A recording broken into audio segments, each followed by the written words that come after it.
بعد يقول الله في كتابه الكريم بسم الله الرحمن الرحيم يسألونك عن الخمر والميسر قل فيهما إثم كبير ومنافع للناس وإثمهما أكبر من نفعهما. The first of our salawat in honor of Rasulullah Muhammad sallallahu alayhi wa alihi wa sallam.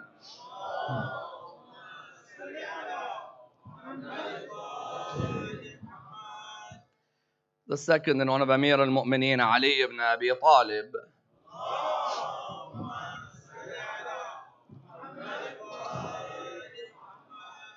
The third with your loudest voices in honor of the Imam of our time, Imam Sahib al-Asr wal-Zaman.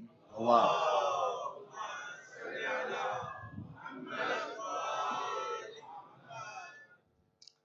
Respected scholars, brothers and sisters, Assalamu alaikum wa rahmatullah wa barakatuh. The Muslim and non-Muslim community in the world today face a major problem with the world of drugs. Indeed, the discussion concerning Islam and the usage of drugs is a discussion of the utmost importance and one that requires a thorough examination. For indeed, it's one from which many lessons may be learned and many important examples may be derived, each and every one of them applicable into our lives today. Whether you're a Muslim or a non-Muslim, rich or poor, educated or uneducated, each and every one of us may face a situation where the world of drugs can become enticing, where the world of an addiction like the world of drugs can destroy our lives. Indeed, you find sometimes outside the car park of a mosque, or outside the car park of a church, or outside the car park of any religious institution, that you may have some of the congregants who are engaging in drug taking, who are actively engaging in the usage of drugs amongst each other. Some of their parents may be inside the congregation, while outside the congregation you find them using drugs of all classes, as in there are some who think that if they use drugs which are not as potent as a class A drug, then they're able to justify this, or they're able to get away with it. Whereas the reality is, all of these drugs in one way or the other have a detrimental effect on your life and the life of those around you. For when one gets involved in the world of drugs, then there is an event which affects their family. It can also affect their community. It can also affect their society at large. That it's not only them who are affected, but rather there is a domino effect in which others and their lives are destroyed. When we look therefore at this topic, when we see that we can save the life of one human being, it's like saving the life of the whole of humanity. In the last month, 2 youths from our community in London sat with me privately who are addicted to heroin. They are from very well-known families whose surnames are renowned surnames. Yet they open up to me to say that we wanted to come out looking for help because we started with weed, or we started with a spliff, or we started with a joint, we started with a zoot, all of these different terminologies that are used by some of our youths. And from there, we were looking for things that were stronger. Because while that had an effect, in some cases, it brought us on a downer. And a downer, afterwards, one looks for an upper as well. So when you see that within your own community, people you grew up with are addicted to something that is literally and metaphorically tearing them apart. As in metaphorically, they feel that nobody welcomes them anymore in the community. They feel that there is no hope. They're now stuck in the middle of alleyways, looking to steal from people, looking to borrow money from people, knowing that there's no return. But literally as well, when you see the symptoms on their face and the symptoms on their body, it breaks one's heart, especially when that's a member of their own religion. Naturally, when we live in this country and we see on the streets of Leicester, any human being who's involved in the world of heroin, probably the most dark of all the worlds, that when a person goes into the world of the brown, then you know that that is virtually over for them. Whether they are a Muslim or a non-Muslim, there is a need for all of us to address this issue. As in, if we're able to help those around us. In the same way that our Imam, when he saw, alayhi salam, a Christian begging on the streets, when he saw that Christian begging, the question was asked, how did we reach such a level where that member of our society is begging on the streets? Likewise, whether I'm in Leicester or I'm in London or wherever I am in the world, because sometimes Muslim countries and some of their royalties are more plagued with drugs within their families than even places where Islam is not necessarily practiced. When we see all of this, we find that part of it is a glamorizing desensitization by the media. That however many times our respected ulama in Qom and in Najaf mention to the people, make it clear for the people that music is haram, that music promotes a certain lifestyle, that is not a lifestyle that necessarily is promoted by the teachings of Ahlul Bayt. Don't just be lax on allowing music into your lives. And you know what type of music I'm talking about. There's a certain genre of music which obviously is a genre of music which is haram, which is a genre of music which promotes that which is opposite to the teachings of Muhammad and Al Muhammad salawatullah wa salamuhu alayhima.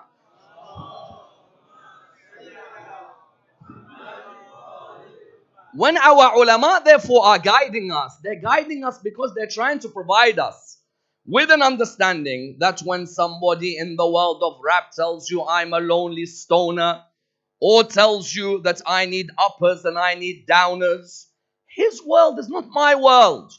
I, who've been brought up in the school of morality, a school of dignity, a school of honor, represented by the likes of Abbas and Husayn alayhi salam, how did I reach a level where I am now listening to that music which destroys? As in all of us may have seen films where the likes of Tony Montana and others were glamorized. We may look at it and say, well, this is just something normal. But sometimes there is a push in the media to direct people towards a certain lifestyle, to try and direct you and say that, listen, at the end of the day, if you're feeling ever down, there is a solution for the down. And if you're feeling that you need a high, there is a solution for the high as well.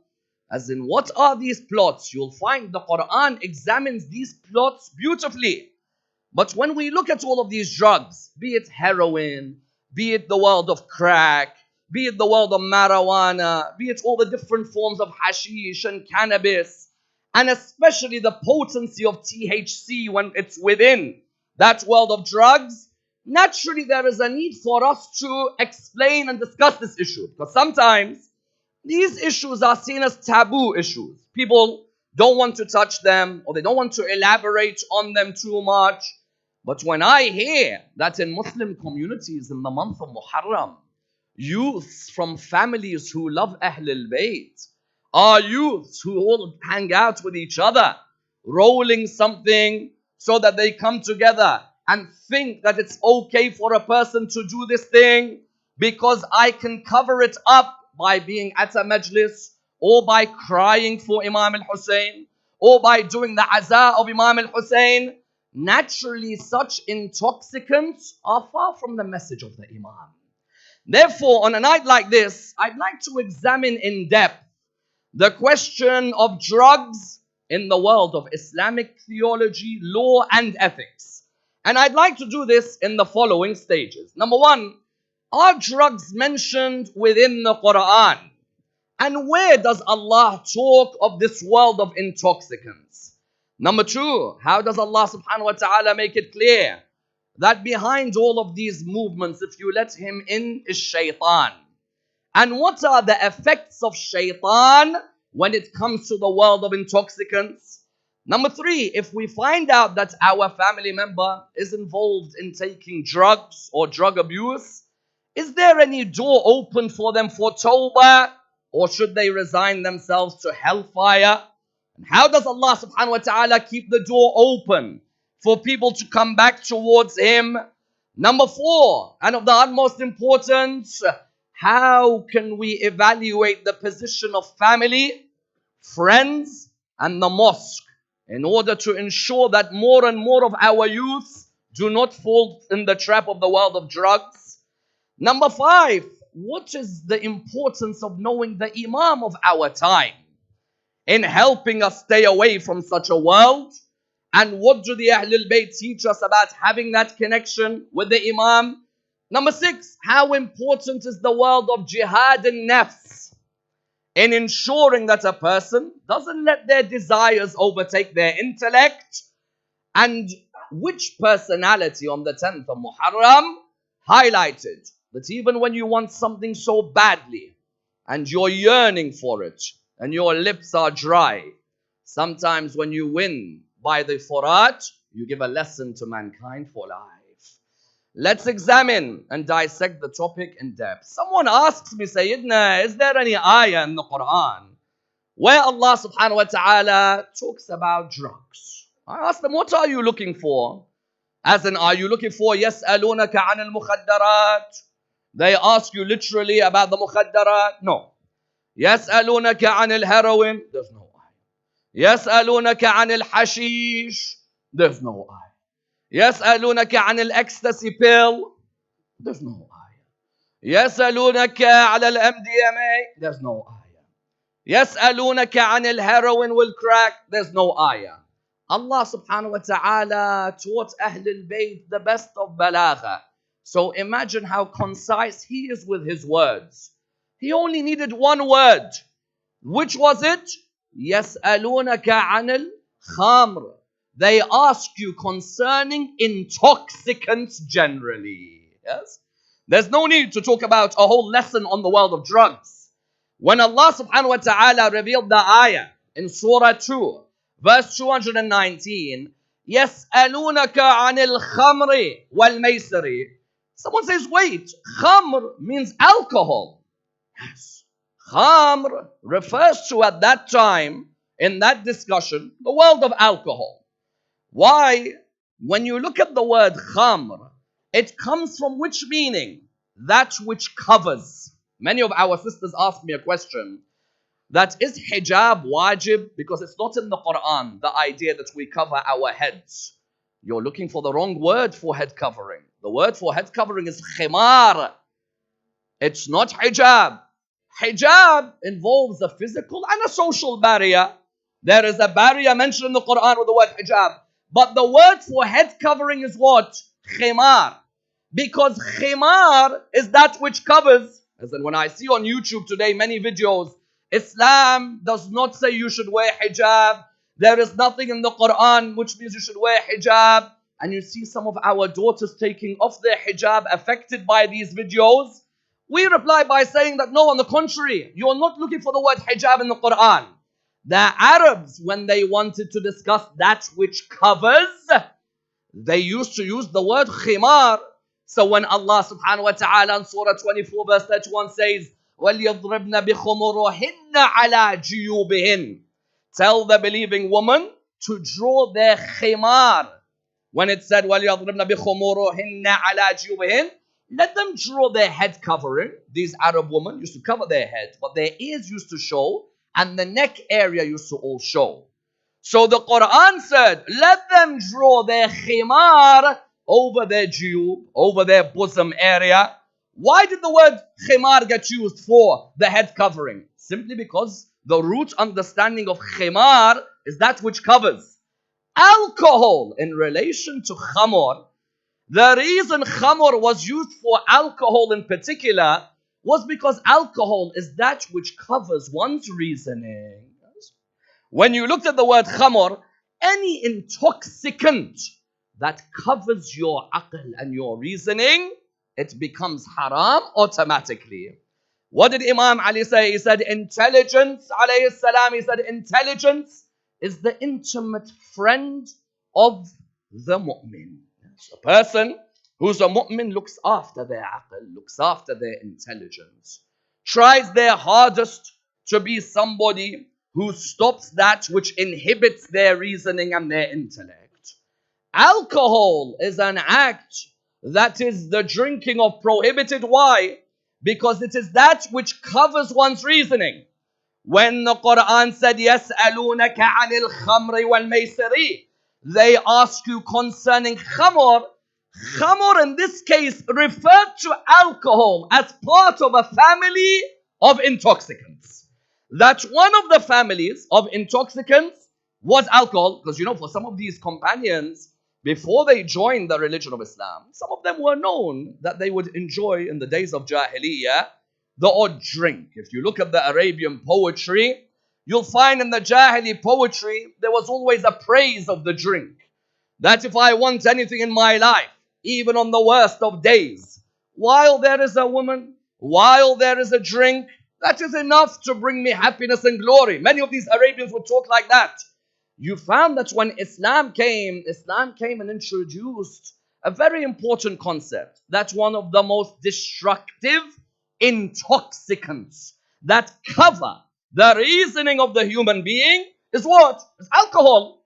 When now I see on billboards in the Western world, it says, don't drink and drive. Delete the whole idea of don't drink and drive. Just simply say, don't drink, Baba. I said, what do you mean don't drink and drive? You could see that this alcohol is a poison in our society. You could see that it inhibits the aql of the human being. It causes sensory perception to not be as sharp as it should be. An imbalance for the human being. When the Quran came and said that they ask you concerning alcohol, the Holy Prophet, peace be upon him and his family, replied back. What did he say on behalf of his Lord? يَسْأَلُونَكَ عَنِ الْخَمْرِ وَالْمَيْسِرِ قُلْ فِيهِمَا إِثْمٌ كَبِيرٌ وَمَنَافِعُ لِلنَّاسِ. Say, in it, there is a great sin within alcohol, and there may be some advantages. However, إِثْمُهُمَا أَكْبَرْ مِنْ نَفْعِهِمَا. The sins and the disadvantages are greater than the advantages.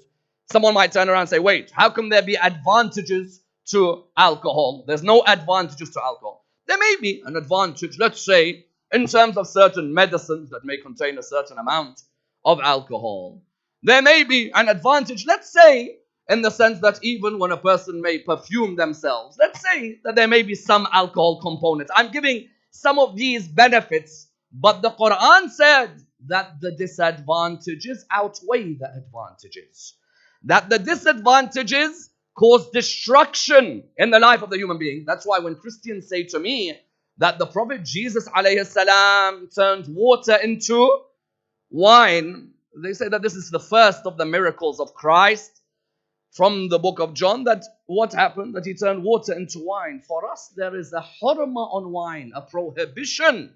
No way would a prophet of Allah subhanahu wa ta'ala or an Imam of Ahlul Bayt ever accept that wine or alcohol is made available for their community.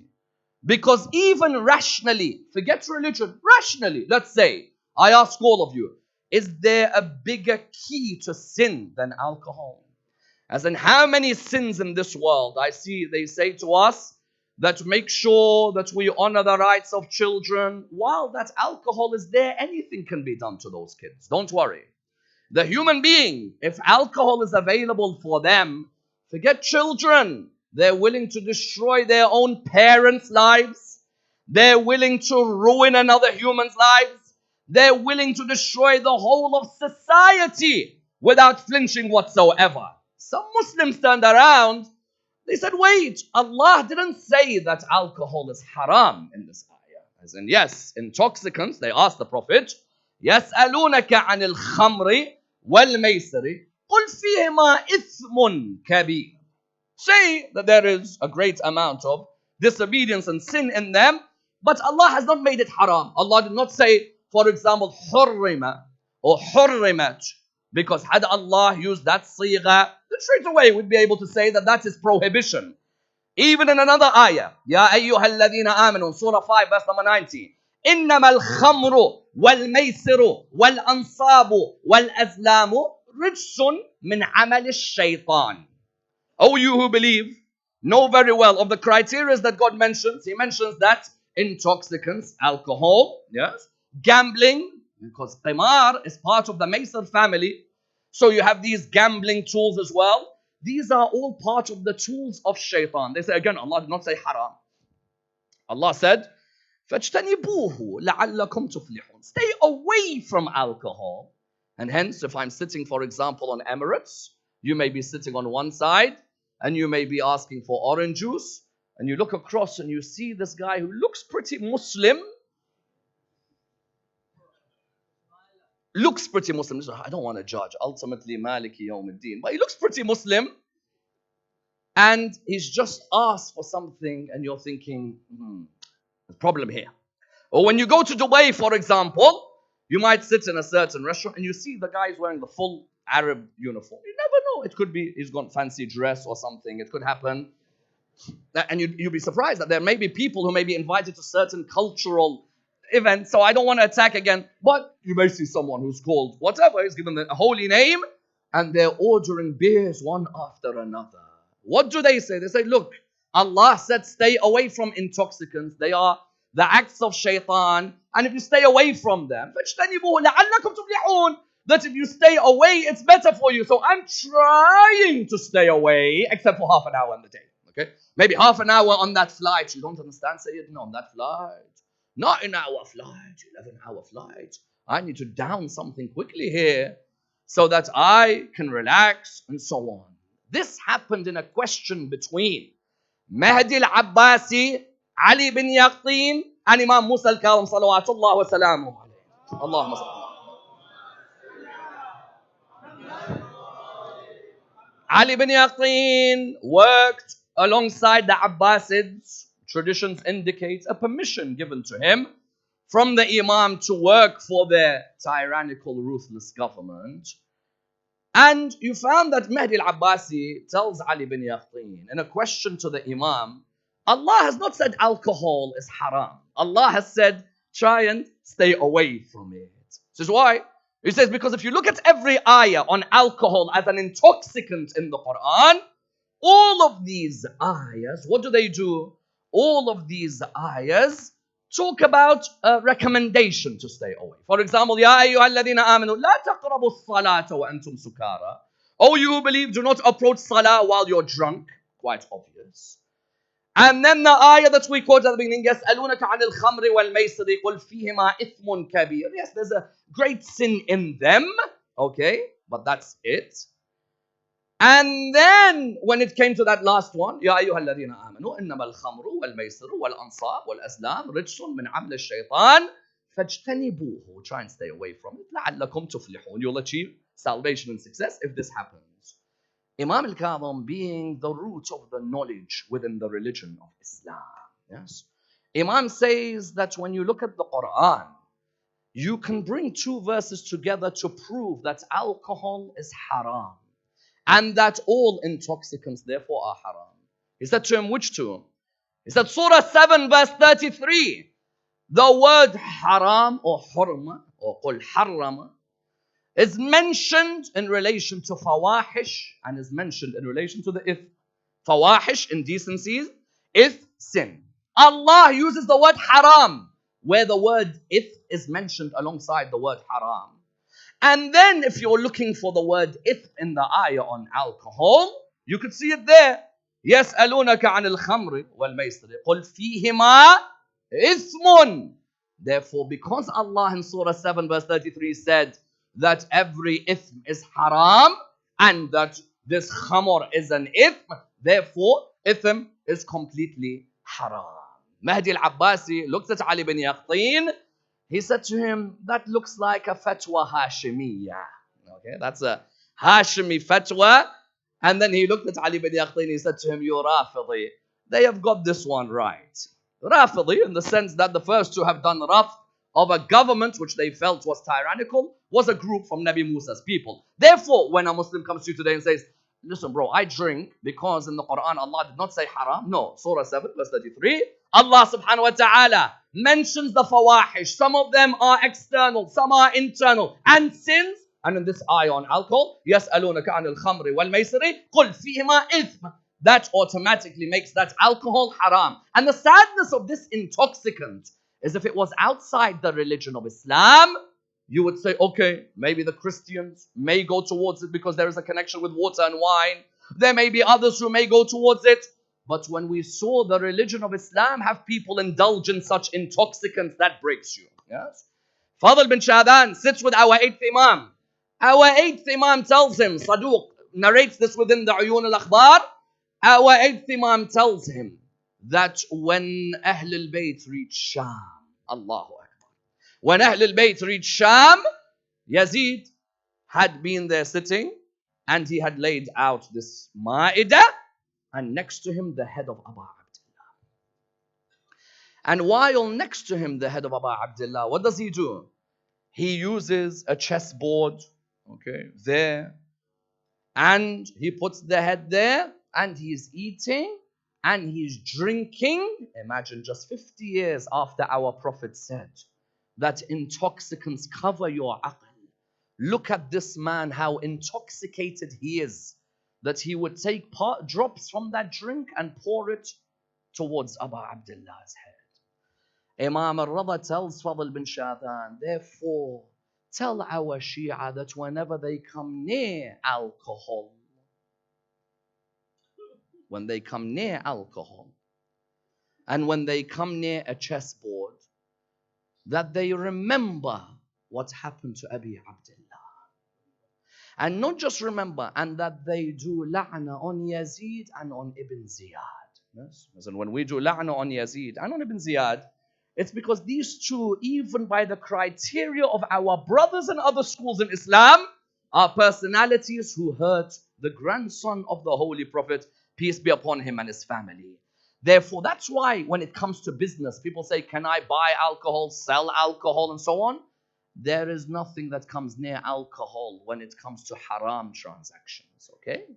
You cannot buy alcohol, you cannot sell alcohol, you cannot promote alcohol. None of these can be there. Even I remember one of the biggest difficulties, those of you who support certain football clubs, there was a period that they had certain alcohol sponsors.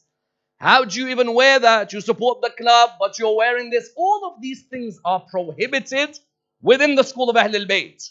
Go to a restaurant, someone says, can I sit on a table where there's alcohol? No, you cannot sit on a table where there's alcohol. Yes, but my rizq will be affected. That deal will not be complete. There's only one raziq. He'll look after you. Do not worry. Allah subhanahu wa ta'ala did not want us to promote intoxicants that destroy the aql of people. End up drunk drivers killing an innocent child. People end up, in some cases, raping another human being, innocent human being, getting raped. And then others are like, why are there so many rapes? Well, there are these stores that openly are promoting poison to be sold. Yes? Poison to be sold in the community. And then you're saying, why are there deaths? When that person, you're telling them, buy more. Buy one, get 3 free. Christmas offer, buy this, get 6 free. Which Christmas offer? Which Christmas offer? A person turned around and said, well, said Ammar, listen, if I have a sip of alcohol, I'm not going to get drunk. The law wasn't made about you. It was made on the greater whole. You may turn around to me and say, listen, I never get drunk. I only have a glass of red wine, a glass of white wine. They turn around and they say that we will never ever get drunk. It's not you, buddy. It's not you. It's when you allowed your son and your daughter to go to parties at a young age. And you would be proud of them when they came back from holiday and said, the bars were amazing. We were out till 6 a.m. Oh, how was your night? This is one of the most amazing moments in the history of humanity. How was your night? Can't remember. How can a night be good if we can't remember? How can it be good if you can't? Yeah, I don't know. If I can't remember what happened, how can it be good? Yani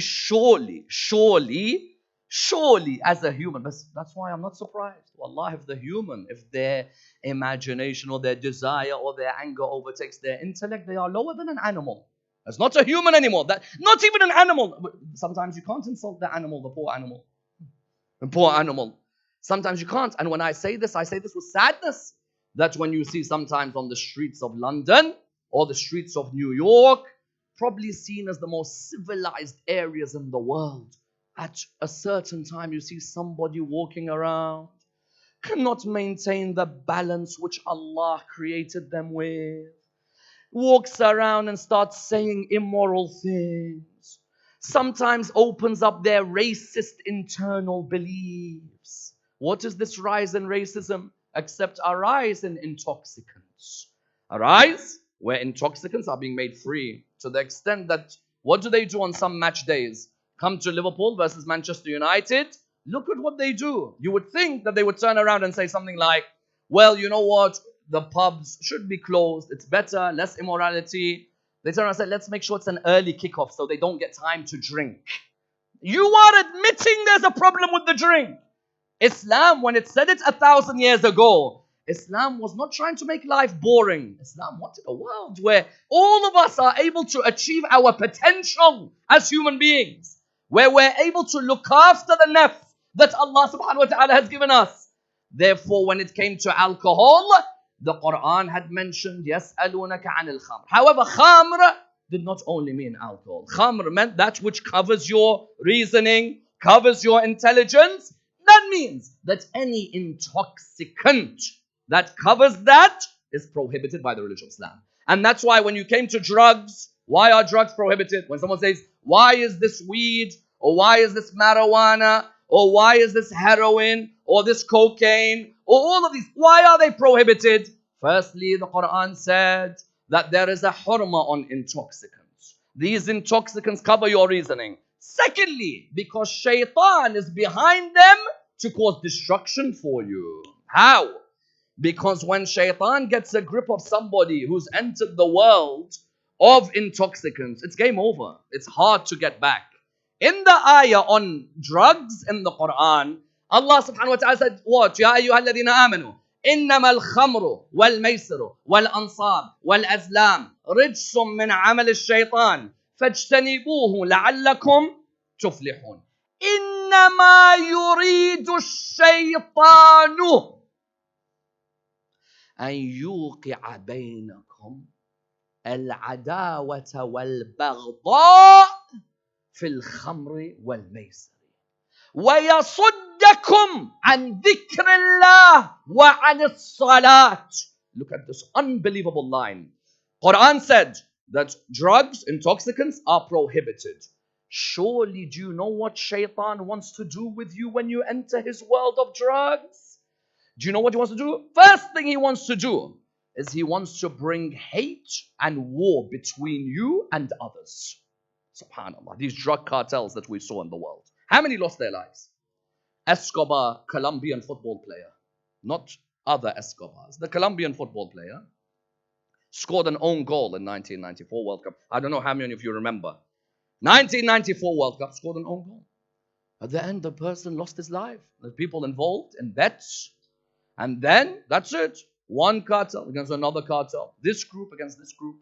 How many innocent children in Colombia lost their lives because of groups fighting each other over power? How many? As in, when you look at all of these television programs, El Chapo and everything, wallah, the Quran explained these before they came here. The Quran said, إِنَّمَا يُرِيدُ الشَّيْطَانِ, to do what? With intoxicants, with gambling. Yes, because the word maysir is mentioned. Qimar is normally used for gambling, but qimar is part of the maysir family. You find that shaitan uses these to do what? He brings between you adawa and baghdha. He brings those who take drugs, he enters them into a world of wars. Because when you start shotting on behalf of someone. You start dealing on behalf of someone. When you're dealing on behalf of someone, you either, because of your intellect being covered, either there are times where you deliver for that person, you make a good amount of wealth, or there are times you think, hold on a minute, I've got good money on me here in this car. Why don't I do something else and go and sell something without him knowing, running away with the family, from the family? Before you know it, you have two groups who grew up with each other in the same city, ready to murder each other. When I read sometimes in the north of England, in the north, you hear sometimes in certain parts of the north of England, Muslims, not non-Muslims. So forget the non-Muslim. You look at the names of the drug gangs in the north of England. You see these names and you're like, wallah, these are names. Some of them are of prophets of Allah subhanahu wa ta'ala. Some of them are what? Some of them are of companions of the Holy Prophet, peace be upon him, his family. I look at the list of names. This guy killed this guy. This guy burned this guy's house. This guy damaged this guy's car. The Quran said, you want to know what drugs are? You entered a world where shaitan is licking his lips. Because now you've entered a world, the moment you cannot use your aql to overpower shaitan, he will start to make adawa and baghdha between you, hatred, animosity. There are some people here in this hall, if I was to ask them, how many friends did they lose because of drugs? If I was to ask them, how many did you lose because of drugs? How many's lives got destroyed because of drugs? How many take out their anger on their parents because of drugs? Because you know, sometimes when you enter the world of weed, whether it's a downer or an upper, you always feel the whole world's against you. Mom, you don't know what I'm on about. Dad, you don't know what I'm on about. None of you understand me. Anger, anger, anger builds up. Origin of this is who? Shaitan is the origin. Shaitan, the Quran says after that verse on drugs, إِنَّمَا يُرِيدُ الشَّيْطَانُ أَن يُوقِعَ بَيْنَكُمُ الْبَغْضَاءَ. Yes, he wants to bring what? He wants to bring this adawa and baghda. In using what? Fil khamri, using intoxicants. When he uses these intoxicants, you look at some of the supporters in football matches. Wallah, the moment he's had one of these, some of them can go to 20, mashallah. But the moment one of them has one of these, gone. That person is not the same. Now, you know, some of the guys who watch football already were crazy. Imagine you put that in that person. And then what's he going to do? Sudden punch-up between two. How many football matches have you seen where there are punch-ups between groups of people willing to kick each other's heads on the ground because of an intoxicant? Likewise, when I see countries like Colombia, I see countries like South America where there are lovers of Jesus, Son of Mary, Catholics. I've lectured in Costa Rica. I've lectured in Mexico City. I've lectured in these places. You see some of the most wonderful Christians in the world, and each one has a story related to drugs taking one of their brothers' lives away. Each one. These are Allah's children. It doesn't matter if I'm a Muslim and you're a non-Muslim. All of us are the children of Allah in the sense that Allah nourishes us, wants the best for us.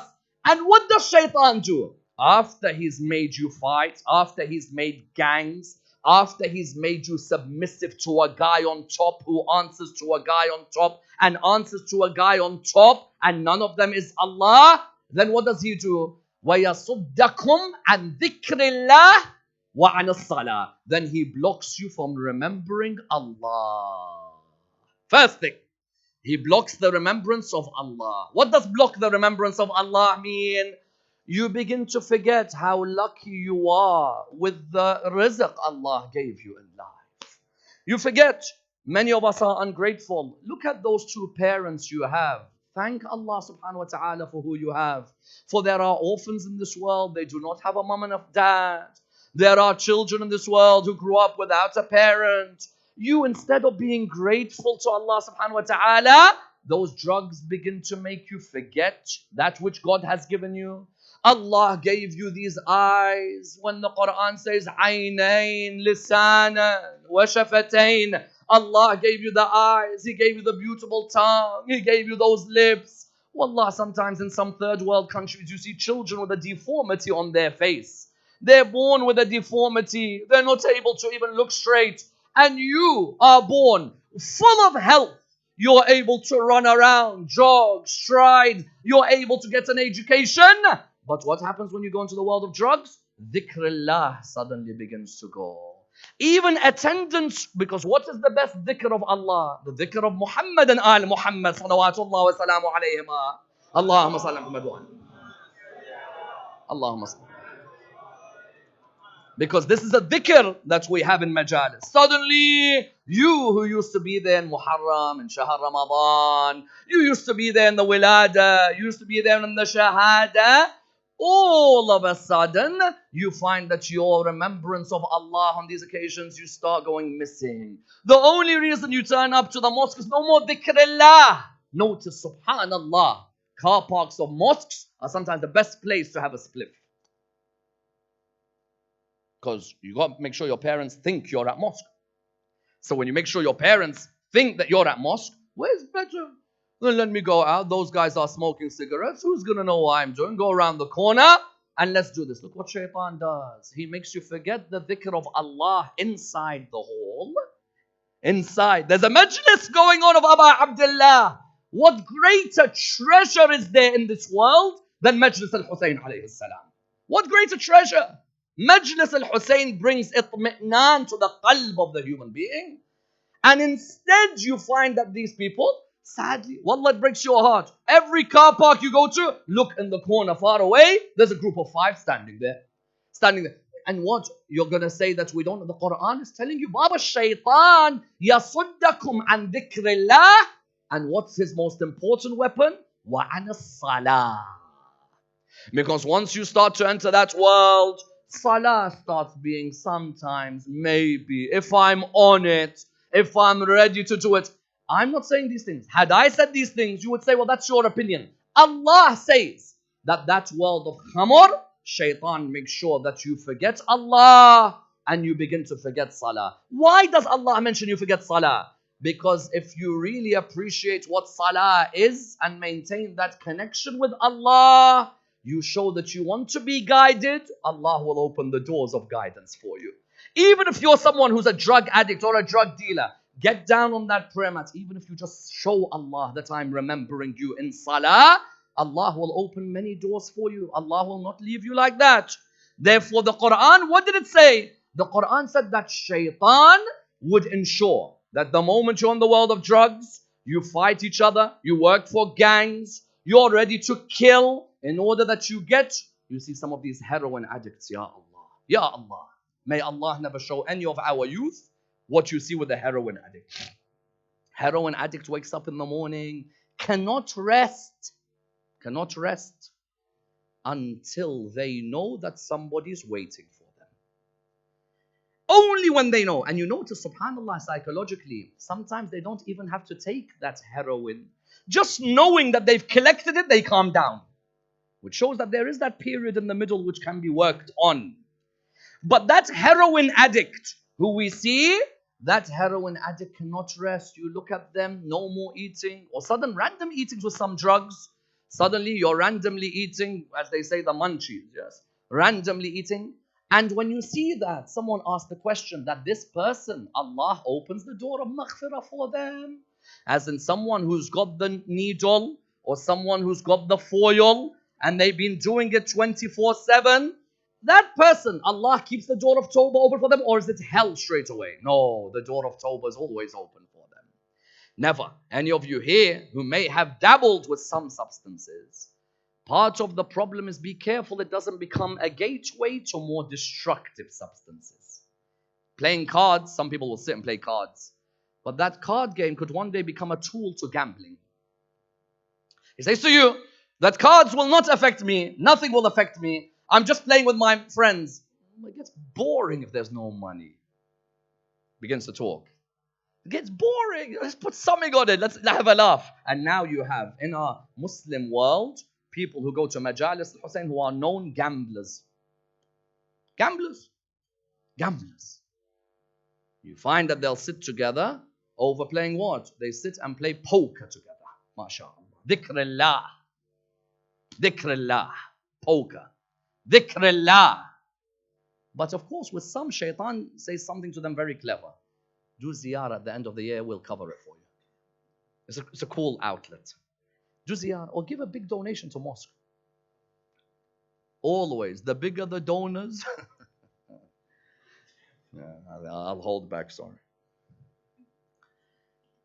Sometimes a big donor is someone, some are unbelievable mu'min, some enjoy the odd here and there. That shaitan, what does he do? He turns around. But for that person, Allah says, قُلْ يَا عِبَادِيَ الَّذِينَ أَسْرَفُوا عَلَىٰ أَنفُسِهِمْ لَا تَقْنَطُوا مِنْ رَحْمَةِ اللَّهِ إِنَّ اللَّهَ يَغْفِرُ الذُّنُوبَ جَمِيعًا إِنَّهُ هُوَ الْغَفُورُ الرَّحِيمُ. Surah 39, verse 53, one of my favorite ayahs in the Quran. Tell my servants who've been extravagant against themselves. Yes? Don't despair of the mercy of Allah. For Allah forgives every sin. Every sin Allah forgives. Imagine that line. Every sin, especially if in your regret you say, I'm sorry. Why in Salat al-Layl, that wonderful mystical teaching given to us, say al-af, al-af, al-af. I'm sorry. I'm sorry. I'm sorry. Why say I'm sorry? Why? Imam Zain Abidin used to say, don't look at the size of the sin. Look at who you were disobeying.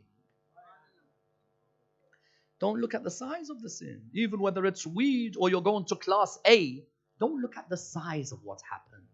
Rather, look at who you were disobeying. Allah subhanahu wa ta'ala says on the day of Arafah, come to Arafah. Between Dhuhr and Maghrib, all of your sins are forgiven. Have you seen a merciful Lord? Like Allah subhanahu wa ta'ala, you just have to go Hajj once, get to Arafah, stay there for 6 hours, all of the sins forgiven. Ya Allah, so I took weed, and I took marijuana, and I took everything. I took hemp, I took all of these. You're going to forgive me? Come to me, visit me at Arafah. My doors of Rahmah are open for you. Not just Arafah, Laylatul Qadr every year. Come back, let's delete everything again. Look at all of the opportunities. 15th of Sha'ban, come again. Let's delete everything again.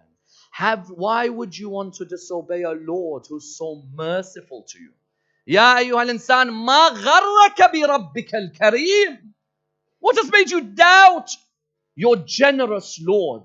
Allah subhanahu wa ta'ala keeps these doors open. But Allah subhanahu wa ta'ala at the same time wants 3 different sections of society to be involved in this. Which ones? Firstly, the family have to be more aware of what's happening now. Now, everything is available online, which suits the nafs and its destruction. Everything's available. Everything is available. If a father doesn't have a good relationship with his son now, a relationship of friendship, they lose their sons. Because now, any haram you want, you can find it online. Online. They'll deliver it to you. Any haram you want. Luqman in the Quran made it clear as a father. He sat with his son, discussed with him tawheed, discussed with him obedience to parents, discussed with him salah, discussed with him amr bil ma'ruf, discussed with him nahi anil munkar, discussed with him how to walk, discussed with him how to talk. Why did Luqman, Allah reveal a surah about Luqman in the Quran? There are anbiya who don't have surahs named after them. Nabi Musa has no surah named after him. Nabi Isa does not have a surah named after him. Luqman, who's not a Nabi, is somebody who you find the whole surah which is named after him. Spoke to his son, had a relationship. Baba, your sons, watch and talk to them. I'm not saying you go on the internet and block everything from them, but talk to them, socialize, open up with them. First 7 years, let them be free. Second 7 years, discipline. Third 7 years, between 14 and 21, be a friend to your son. A friend. What does a friend mean? Baba, the world is not about just how much money I earn. There has to be a level, and I'm going to continue to stress this for many years, there has to be a level of contentment that we reach eventually. Surely, as in there is no harm a person living in this world, like they're going to live in it forever, but plan for the akhirah as well. This son or daughter of yours, because listen, I can dismiss the girls when it comes to drugs. There are girls also affected by the world of drugs. This son or daughter of yours, you are a role model for them. They look up to you. If they see you say pray and you're not praying, they're not going to pray. If they see you lying and then you say to them, don't lie, then of course they're going to go in that world.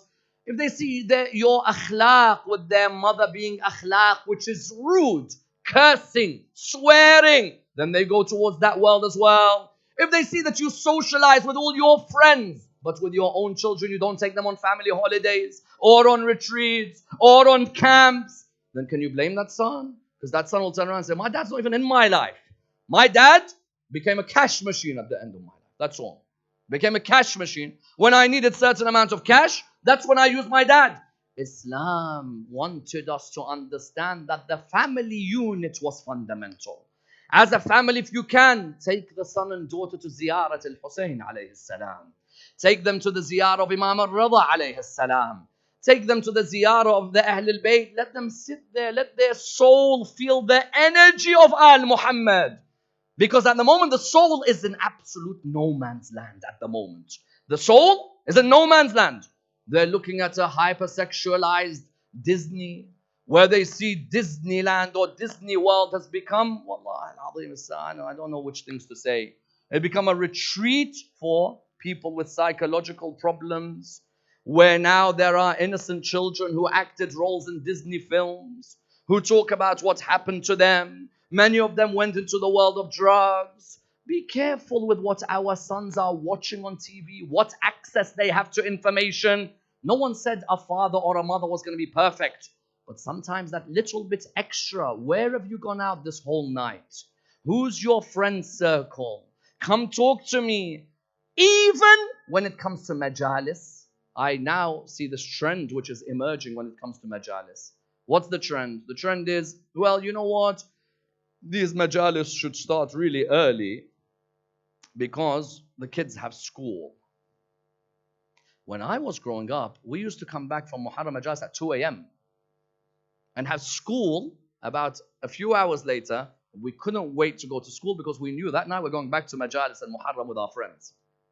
What's this? Where's the soul gone in our families? You think that when you're making sure for 10 days your kids are going to be sleeping okay, that's going to have a huge effect on that final GCSE grade? Give me a break. The most clever revise right at the end. When you look at this is a reality. As in, there's people, okay, your kid might get, for example, they might get closer to a C or something like that. But those who are sharp, 10 days is not going to affect them. It's not going to affect them. Let them shed a tear for Abu Abdullah. That tear, it rests the soul. Yes? It allows the soul to relax. It allows the person to relax. Stop this method now we have in our communities. Let's finish early. That by 10 o'clock, it's become a robotic majlis. Finish, lecture, tea, home. We are bigger than that. We have not gone to watch a theatre play. We've come where the angels visit. This is fundamental. Angels come and visit. And not just the angels, even the infallibles of Al Muhammad. Where is the mention of Abu Abdullah? And that's why on the first level, family. On the second level, friends. Your friends, those of you who are involved, just look at your friends. How does Imam al-Baqir says, Imam Zain al-Abidin told me about friends. He said, beware of the friend who is a liar, the one who is foolish, the one who is envious. But also beware of who? Beware of the one who's sinful. Because that person has reached a stage, they don't care, no regret. They're the ones telling you, listen, just have a bit. It's not going to make a difference. Before you know, you've destroyed your life. From now, when someone like me tells you, and I'm in my mid-30s, I'm telling you because I'm trying to show you that's what we've gone through. We saw these things. Don't be destroyed because of a friend who ends up ruining your life and ruining your family's life. Number two. Number three, the mosques. Now we don't just need resident Maulanas. We need also people in the world of psychotherapy. Why? Because when somebody is recovering from drugs, you don't just send them to rehab. Let them open up about what may be a deep personal mental health issue as well. Why is that person going towards the drugs? Maybe they were abused as a child, but they can't open up about it. Maybe they have horrific nightmares about certain things. They can't open up about it. In our mosques, when you enter, you need the person who is the alim, the one who is able to guide you in the world of law, world of theology, the world of ethics and Quran. But you also need the one who is able to help just be a listener. And they can all work together in tandem with each other. That sometimes those who go in the world of drugs, people say straight away, send them to the priory, pay big money, they'll be okay. No, maybe you need them to open up about what deep inside them is causing this issue. And maybe they need to open up to someone in the community to say, I've just had a bit of drugs. How do I get out of that world? What's the solution? What do I do? And you therefore find that the mosque has to change its policy in the 21st century. A small office with certain hours where somebody can open up about what they feel in confidentiality so that that person can get that weight off their chest. Because to be abused as a child is a weight on one's chest. It stays with them forever. Someone says, but sometimes I'm so tempted by it. What do I do? It's there in front of me. In some cases, your reverence for Allah subhanahu wa ta'ala, your taqwa should stop you.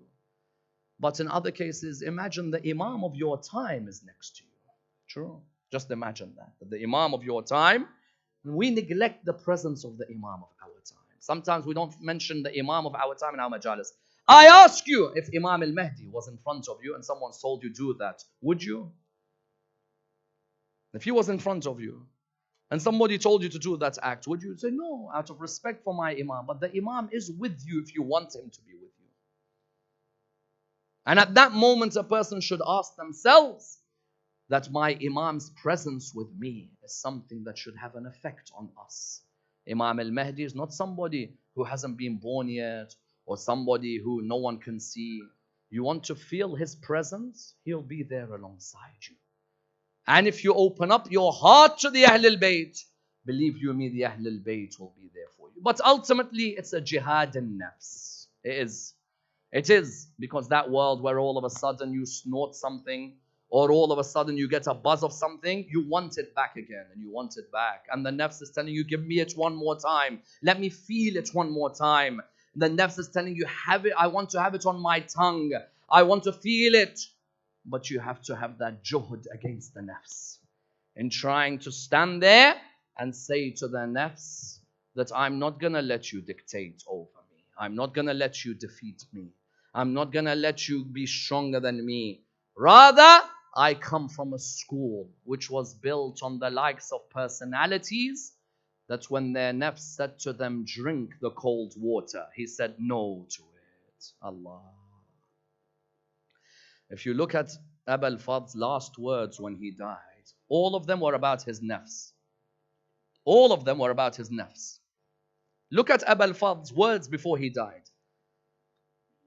Because his nafs also, people ask the question that why didn't he fight at Karbala? All these others have gone to fight. And it's as if Abu Abdullah wanted him to realize, Abbas, your biggest fight will be by the Furat with your nafs. Why do we all shed tears for this man? Why does he break our heart, all of us? Wallah, you can meet people out there who are not religious, who even are those who in the world of drugs. They'll say to you, but I'll never let go of Abu al-Fadl. Believe you me. They'll say Abu al-Fadl. Why do they say Abu al-Fadl? Why do people scream Abu al-Fadl? Ya Hazrat Abbas, why do people yearn to hold the darih of Abu al-Fadl? Have you seen how people shed tears next to Abu al-Fadl? Because we can never understand that moment. We can't. You keep thinking about it every year and you're like, you've not had water on those lips. You've not had water on those lips for a few days. And you're dying for some water. Like that person we talked about earlier. He may be dying when someone's telling him, have this, drink it, snort it, smoke it. But then you look at Abbas and he tells Abu Abdullah, let me fight, please. And then Abu Abdullah says, wait. And then he says, okay, at least these children, I hear them call out, Al-Atash, Al-Atash. Al-Atash, Al-Atash. He said, go and get some water for them. You know, I always ponder on this moment. I always ponder at this moment because you know Abu Abdullah knows what's about to happen. It must be a killer. It must be a killer for Imam al-Husayn that moment. Because he knows that in a matter of a few seconds, the backbone I have is going to fall. Al-an inkasara dhahri is not a simple line. It's not a simple line. That line alone you can have majalis on. Abbas, the backbone of Husayn. Allahu Akbar. What level was Abu al-Fadl? Look at him when he gets to the Furat and he sits by the Furat and he touches the Furat. It's very cold. And you may feel something in your life and you really want it. Say what Abbas said. Ya nafs min ba'd al-Husayn huni. Wa ba'dahu ma kunti an takuni. هذا الحسين وارد المنوني وتشربين بارد المعون. What does Abu al-Fadl say? Abu al-Fadl turns around and he says, talking to his nafs, it's as if the whole of humanity, mankind, time stood still. It's just Abbas and his nafs. And his nafs is saying to him, drink, drink, drink. And he says, how can I drink? My master Abu Abdullah drinks from the syrup of death, and I want to drink from the syrup of cold water? And he hears the cries, Al-Atash, Al-Atash.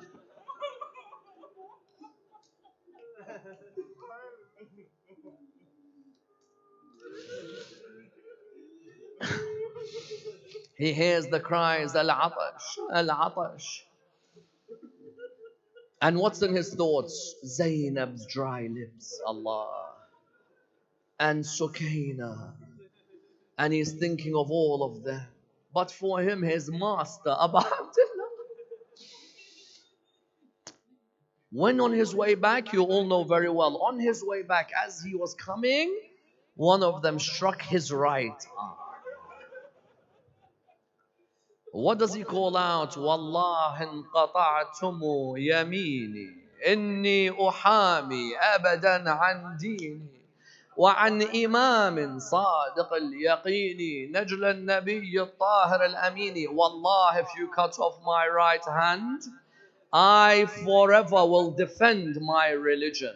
Defend an Imam who is truthful and certain, the grandson of the Holy Prophet, the purest of people, even with the right arm gone. Look at the dedication. The nafs is saying, let go, Abbas, it's over, no way. I told Zainab I'll bring water back. Allah. He tried to hold the alam with the left. Someone came towards him to attack him. Again, he talks to his nafs. Ya nafs, la taghshay min al-kuffar. Allahu Akbar. وابشري برحمة الجبار مع النبي السيد المختار قد قطعوا ببغيهم يساري. He told the nafs, he said, nafs, don't be scared of the kuffar. He knew why Abu Abdullah did not let him fight, because it was a war between him and his nafs. And if he can defeat the nafs, then that became Abbas forever in the hearts of the people. They cut off the left arm of Abu.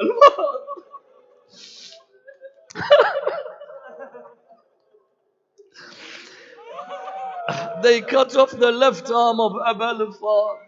You'd think that now Abbas would give up and he would say, that's it. He tried his hardest to hold the alam because he knew Sukaina was looking at the alam. And she would tell her auntie, say, auntie, tell me, how's my uncle? Because in a way she felt that maybe it could be her fault. What's happening? Where's my uncle? Zainab, what does she say to her?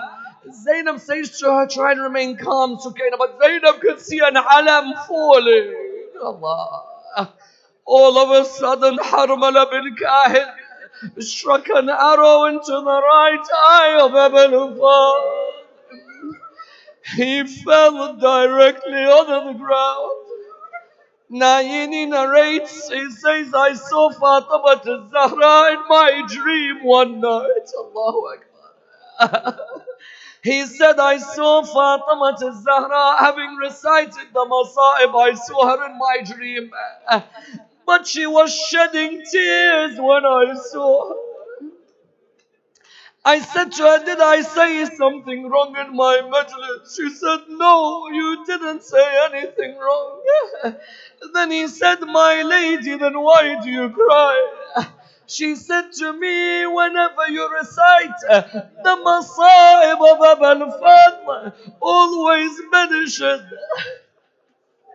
that when somebody normally falls off the ground, they have their both hands in front of them.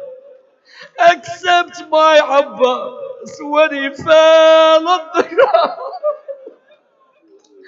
When he fell on the ground, his hands went with him. And that moment, Abu Abdullah came towards the battle.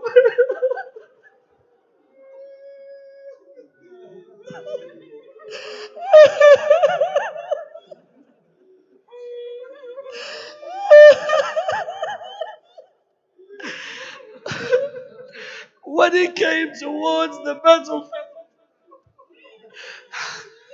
Abbas could not tell if it was Abu Abdullah. Do you know when he could tell? When he felt the kiss on his cheek.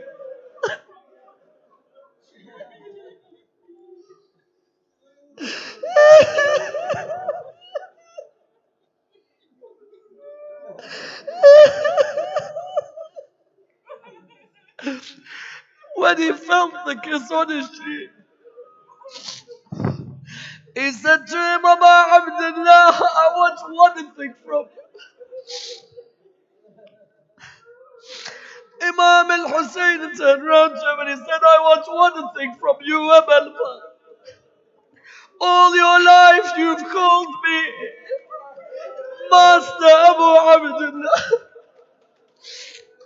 I want to hear you say, Akhi ya Husayn. Abul Fadl called him Akhi Abu Abdullah. He tried, Abu Abdullah tried to keep the head of Abul Fadl in his hand. 33 years of memories and one moment. And al-Baneen alone in Medina. He tried to keep Abul Fadl's head on his lap. Abul Fadl removed his head. Have you ever seen humility and love like Abul Fadl's love? He removed his head. Imam al-Husayn put his head back again. Abul Fadl removed his head again. Imam al-Husayn looked towards Abul Fadl. Abul Fadl with the blood flowing from his head. He said to him, Abu Abdullah, at this moment you have my head. At this moment you have my head. In a few moments, Shimon will have yours. Allahu Akbar. He told him, Abu Abdullah, leave me here. Allahu Akbar. When Imam returned back into the tent, Zainab's eyes and the tears flowing from Sukaina. Where is my uncle Ammar?